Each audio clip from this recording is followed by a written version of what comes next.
There is a hum to the Quartermain estate whenever trouble chooses it as a stage, an almost electrical charge that rattles the old chandeliers and sharpens every syllable spoken under that roof. By the time Dante arrives, the air already tastes like storm. He does not waste words. He does not need to. The badge at his belt and the history in his eyes are enough to strip excuses down to bone. Michael meets him in the great room where generations of power have been won, lost, and reclaimed. Between them hangs the question Dante won't let die: if Michael orchestrated a frame-up that shoved Willow toward ruin, does he intend to admit it before someone else proves it for him? The subtext, though, is heavier, because in Port Charles guilt is never tidy, and innocence rarely travels alone. Michael chooses his answer with the care of a man balancing a crystal goblet on a knife edge. He offers nothing that can be read back to him in court, nothing that becomes the headline the family can't shake. He talks instead about his children, their future, the sharpened fact that fatherhood turns your spine into armor and your judgment into an instrument you pray you never have to use. He will always protect them, he says, because protection is the only currency that spends clean in a dirty world. Dante hears every word and every silence. He catalogues the evasions, the calculated warmth, the way Michael's voice softens at "my kids" and hardens at "confess." It is not a confession. It is not absolution. It is a line drawn in ash, a dare to the wind to blow it away. But if Dante is pushing on moral ground, the legal ground shifts beneath them both.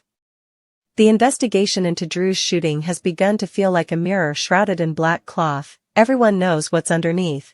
No one agrees on when to pull the covering. For some, Michael is too neat a suspect. A son bruised by betrayal, a strategist by inheritance, a man with enough access to bury a gun and enough motive to point it elsewhere. For others, the pieces don't quite fit. The frame job that paints Willow as a would-be assassin smacks of malice theatrical enough to be someone else's fingerprint entirely. Dante is not content with hunches. He wants something that holds in daylight. He wants the kind of truth that looks the same from every angle. Across town, Jordan is doing what she does best, turning whispers into maps. A case like this never advances in a straight line. It zigs through living rooms and hospital corridors, zags through gala toasts and corporate side doors, accumulating fragments until a picture forms that refuses to be ignored. Today a few odd edges begin to click. A careless comment at a reception. A text that pings in the wrong pocket. A name that keeps showing up on the periphery like a watermark visible only when you tilt the page. Jen Sidwell knows how to weaponize opportunity and hide a dirty hand in a velvet glove. Portia knows how to toast a room while guarding a secret that burns her tongue. Either could be the hinge on which this mess swings open. Jordan arranges the pieces on her mental board and sees, for the first time, an outline that might hold shape. Back at the mansion, Brook Lynn has plans that are the opposite of chaos.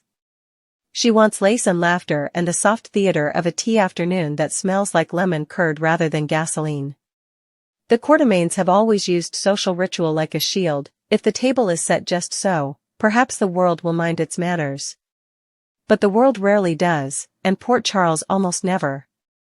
There's a tremor under the porcelain from the moment the first tray leaves the kitchen. Stella arrives with that gentle, prophetic gravity that makes people listen even when they roll their eyes. Something is coming, she says without saying it. Tracy hears the warning as a challenge. Ronnie hears it as an invitation. Olivia hears it as the sound of plans slipping through her fingers. Ronnie knows how to fill a doorway. She does not have to raise her voice to commandeer a room, all she has to do is hint that the next sentence will change someone's life. Brook Lynn and Olivia trade quick, worried glances as if they could press the pause button and give themselves a minute to bolt the furniture to the floor. But they can't, because the furniture at the Quartermains is sworn to live dangerously. Ronnie's smile telegraphs that she is in possession of something: information, leverage, the spark that turns tension combustible. Tracy answers not with a smile but with that razor-thin line her mouth becomes when she decides resistance would be beneath her. The collision is not a matter of if but when, and whether the china will survive. The scene splits like a stage play running parallel acts. In one act, Dante continues to test Michael's armor. He takes another route, Not the frontal assault of "did you do it?" but the scalpel of "what won't you let happen?" Would Michael, to protect his children, let evidence vanish? Would he let a rival rot in a cell cleared for someone else? Michael's reply is as precise as a legal brief and as emotional as a lullaby. He draws the ring around his family, and everything outside that chalk line blurs. Dante hears the echo of 1,000 fathers whose best intentions paved roads to hell. In the other act, Jordan traces Jen Sidwell's footsteps through the last 6 weeks and answers a question someone else forgot to ask. Deals have signatures, even when the pen is invisible. Who benefited first? Who waited? Who made sure the right person attended the wrong event? Portia's toast, innocuous on video, sounds different in the transcript Jordan builds in her head. To whom was it truly raised? Which absence made it possible? The dots form a path that doesn't prove guilt but guides the eye to where guilt might be hiding. Jordan steps back, sees momentum, and decides where to push next. Meanwhile, the tea party that was supposed to be a gentle interlude begins to wobble like a cake that never quite set. Conversations ossify into factions, rumors arrive dressed as compliments. Stella leans toward Brook. Advises calm as though it were a candle they can shelter with their hands. But calm evaporates when Ronnie lets slip a tantalizing preview of what's coming soon, and Tracy decides to call the bluff, or call the truth, whichever this is. The words they trade are polite only in the grammatical sense. Power, grievance, memory, debt, each gets its turn as a projectile wrapped in silk. Guests take sides the way birds shift branches before a storm. If the Quartermaines are good at anything, it is surviving the fallout of their own theatrics. Yet even they blanch when personal skirmish begins to feel like public trial. Ronnie doesn't have to say court to make the room smell like it. She only has to allude to revelations that will rewrite dinner seating for months. Olivia sees the headlines, the donors, the photographs that will not behave. Brook counts the ways her hospitality has become the alibi of a spectacle. Somewhere between repartee and recrimination, someone mentions Willow, someone else mentions Drew, and suddenly the tea table has become a verdict table by proxy. Stella's hunch ripens into certainty: this afternoon will end with something broken. Dante senses a clock he cannot see. He is pressed as far as he can without either arresting Michael or hugging him, and neither option belongs to this hour. So he chooses a third path. He tells Michael, plainly, that there is still time to choose what kind of father he will be when his children learn who he is as a man. It is not a threat. It is not mercy. It is an invitation to meet the truth halfway before it arrives uninvited with a battering ram. Michael receives the message and chooses, for now, silence. When he finally speaks, it is to repeat the vow that started this conversation: his children first, his children always, unchanged, immaculate, and heartbreaking. Jordan, for her part, makes a move that looks inconsequential and isn't.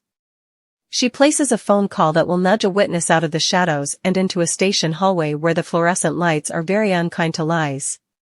She asks for records that are not the ones everyone else keeps repeating, and she finds in a minor ledger the telltale stutter that reveals a handoff occurred not where, but when no one thought to look. The picture in her mind clarifies: events at the mansion and maneuvers in the city are not separate currents but braided river, dragging everyone toward the same bend. By the time Tracy and Ronnie stand 3 feet apart, the room has learned how to hold its breath for entire paragraphs.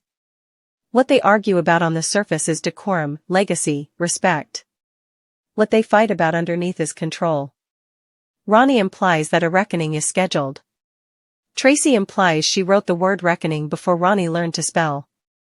Their duel is civilized the way fencing is civilized: brilliant, technical, and absolutely designed to draw blood. The first loud thing that happens is small, silver ringing on the floor, a sugar tong made into a bell.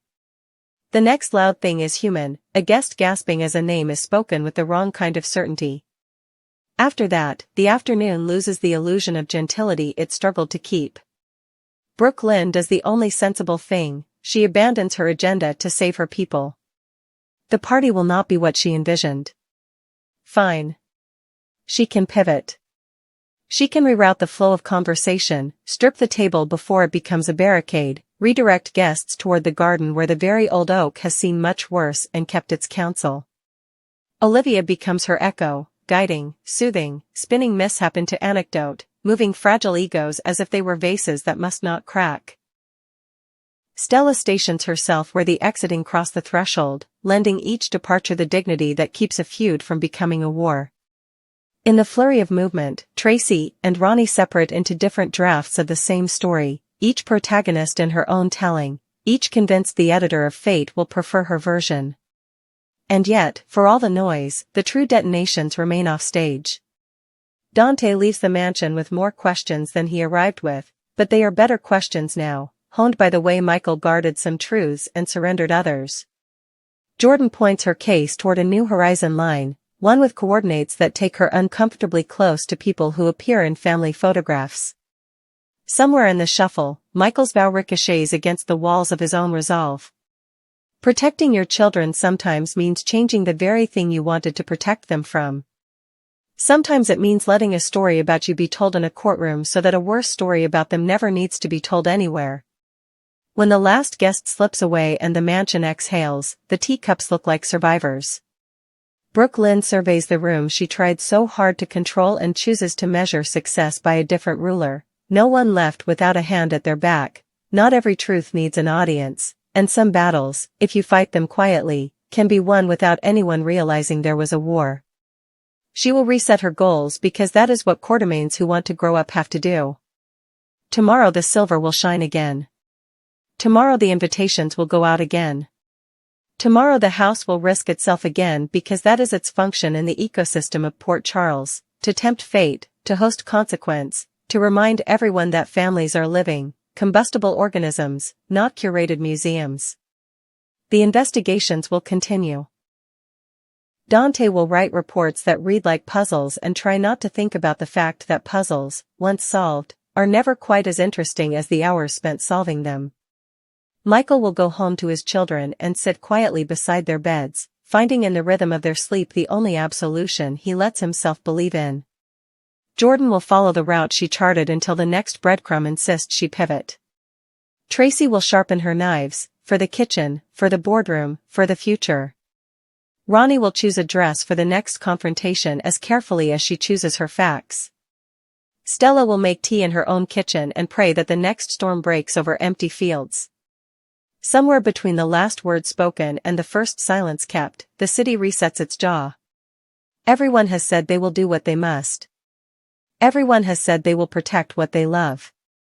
The conflict is not in the sentiment but in the methods. And so Port Charles turns the page the way it always does, knowing the ink is still wet, knowing the margins will soon be crowded with notes, knowing the next chapter will start with a knock on a door that seemed harmless until it wasn't. For now, the Quartermain mansion holds its secrets like saucers catching the drips from cups that never quite stop trembling. For now, the vows stand. For now, the chaos pauses at the threshold, considering its options. It will not pause for long.